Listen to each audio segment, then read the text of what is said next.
বাংলাদেশ আজকে যেখানে দাঁড়িয়ে আছে এটা শহীদ প্রেসিডেন্ট জিয়াউর রহমান সাহেবের সার্বিক সংস্কারের কারণে।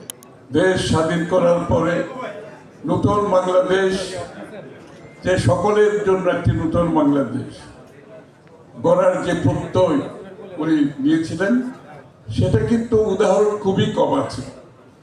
যে একটি দেশের মুক্তিযুদ্ধের আগে প্রথম মুক্তিযোদ্ধা হিসেবে পাকিস্তানিদের বিরুদ্ধে দাঁড়িয়েছে। প্রথম মুক্তিযুদ্ধে কিন্তু জিয়াউর রহমান সাহেব, উনি পাকিস্তানিদের বিরুদ্ধে চট্টগ্রামে রিভোল্ট করে পাকিস্তানিদের বিরুদ্ধে অবস্থান নিয়ে প্রথম মুক্তিযুদ্ধের আসনটা উনি কিন্তু অলঙ্কৃত করেছেন।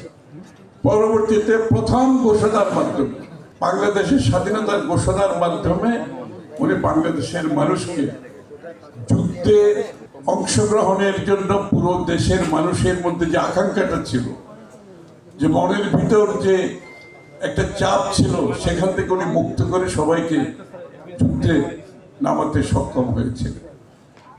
পরবর্তীতে উনি দায়িত্ব নেওয়ার পরে সেই নতুন বাংলাদেশের প্রত্যয় নিয়ে যে নতুন বাংলাদেশ গড়েছেন, এই যে সংস্কারের কথা সকলেই বলেছেন, যে সংস্কারগুলো উনি করেছেন সেটা কিন্তু মুক্তিযুদ্ধের চেতনার ভিত্তিতে মানুষের মুক্তির জন্য, অর্থনৈতিক, রাজনৈতিক, সামাজিক মুক্তির জন্য। এটার উদাহরণ কিন্তু বিশ্বের খুব বেশি কিছু নাই, কয়েকজন মাত্র আছে।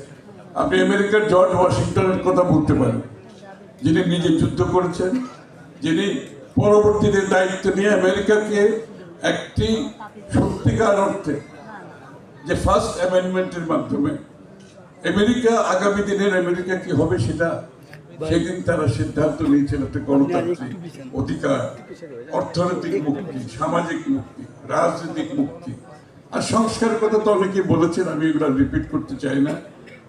যাই সঠিকভাবে বলেছে যে বাংলাদেশ জাতীয়তাবাদী দলটা প্রতিষ্ঠিত হয়েছে সংস্কারের মাধ্যমে, যে একদলীয় শাসন থেকে মুক্তি পেতে হবে, গণতন্ত্র ফিরে পেতে হবে, মুক্তবাজার অর্থনীতির মাধ্যমে সকলকে অর্থনীতিতে অংশগ্রহণ করার জন্য লেভেল প্লেইং ফিল্ড সৃষ্টি করে দিতে হবে এবং সমাজের পরস্পর সম্মানবোধ, মর্যাদাবোধ এবং বাংলাদেশকে একটি স্বাধীন সার্বভৌম দেশ হিসাবে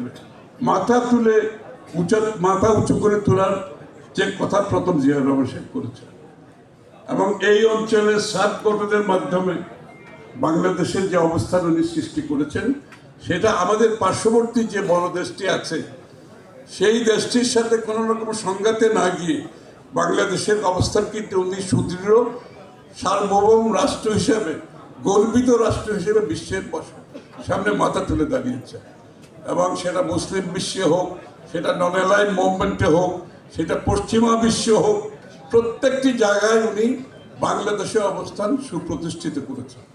এই যে যারা সংস্কারের কথা বলছে, বাংলাদেশ আজকে যেখানে দাঁড়িয়ে আছে এটা শহীদ প্রেসিডেন্ট জিয়াউর রহমান সাহেবের সার্বিক সংস্কারের কারণে।